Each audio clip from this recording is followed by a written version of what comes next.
up? I'm Brian here doing another video for you guys, and this time I'm doing another Before It's Out video. Now, if you guys don't know what that is, basically it's a web series where we're taking a look at a Transformers toy before it gets released, so take everything with a grain of salt. In this video, we are taking a look at the Transformers Studio Series Megatron, the Leader Class version based on Dark of the Moon. Now, it's funny because this figure is actually something that we wanted for a while, especially when Dark of the Moon first released, because we just moved on from Leader Classes being the Optimus Prime and Megatron and whatnot, to them being the Voyager class stuff and everything downscaling. Which was kind of a hard pill to swallow at first, but I think we've all kind of got used to it, and I actually prefer Optimus Prime and Megatron being Voyager class toys, so that the Leader class toys look really big by comparison.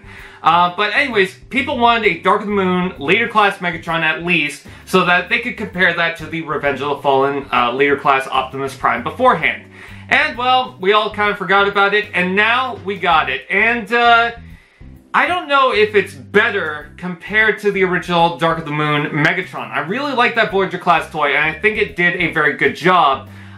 There's just some things that I kind of don't like about this. I mean, there's some things I don't like about the original Dark of the Moon Voyager class Megatron, and it is definitely not accurate. It's got some thin arms and weird legs and whatnot, but I think it was well suited for that toy. This one is trying to go more accurate to the original movie design, but does it do a good job at that? Taking a look at the tanker mode, I think the tanker mode looks nice for the most part. I don't like the rusty look on the side because there's little bits of detail that remain unpainted, and then the entire top section of that cab remains just the average kind of the grayish color. And I think the spikes are a little too large for me, but overall it's pretty cool. There is a way to get Igor, which is included, to ride this set. I'm not sure about the cloak hanging off the back and those little twist-tie thingies. I guess it's just a rubber thing.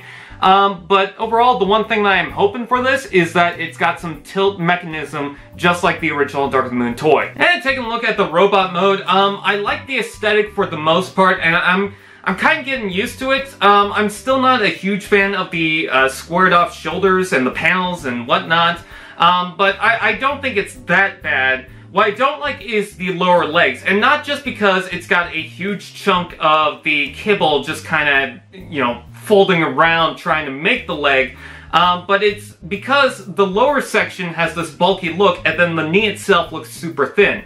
I do like the shotgun. It looks like it will probably tab onto the back, but likely there is going to be some storage space in Megatron, so you could put that somewhere. I'm seeing a little tab gap thing on it. And I was thinking that, oh, that is something that I wish the Dark of the Moon Voyager class Megatron had. And then I realized that, oh yeah, the Evasion Mode Optimus Prime had Megatron's shotgun that you can add to that figure. I will say Igor is a little weird, and I think needs a little more green, because he's kind of looking like those tiny Titan figures from Robots in Disguise. I don't know how I feel about that, but I do like the inclusion of it. I'm not sure how I feel about the cloak. I feel like that should have been smaller. I do like the fact that he includes it, and I will also say that the head sculpt is fantastic on this. The original toy just looked like it had a big burn mark on it. This looks actually decent. And the rusty look looks a little better here, although I feel like in the torso it needed more separation to that. But overall, I really do like the look of it. The one thing that I'm kind of concerned about is the size. How will this compare to the Studio Series Revenge of the Fallen Megatron? But does that really matter for some people? Are you going to put this in the Studio Series collection, or are you going to put this with the Dark of the Moon collection? And if it is much taller than the Revenge of the Fallen Voyager class Optimus Prime, which you can make a little bit taller thanks to the knee adjustments, what does that say about Studio Series size? Because people are saying that, oh yeah, well, all the size for Studio Series is meant to be accurate with one another. That's why some Deluxes and Voyagers are smaller and taller than others. Does this kind of screw with that if this Megatron is taller than the previous one? Because, I mean, they should be relatively about the same height. I don't know. What do you guys think? I do like Dark of the Moon Megatron. I'm not sure if I'm going to pick him up because the only Leader class figure I've got is Grimlock. And the only one I really want to get is Jetfire, just to have that combination Optimus Prime setup that I think is really awesome.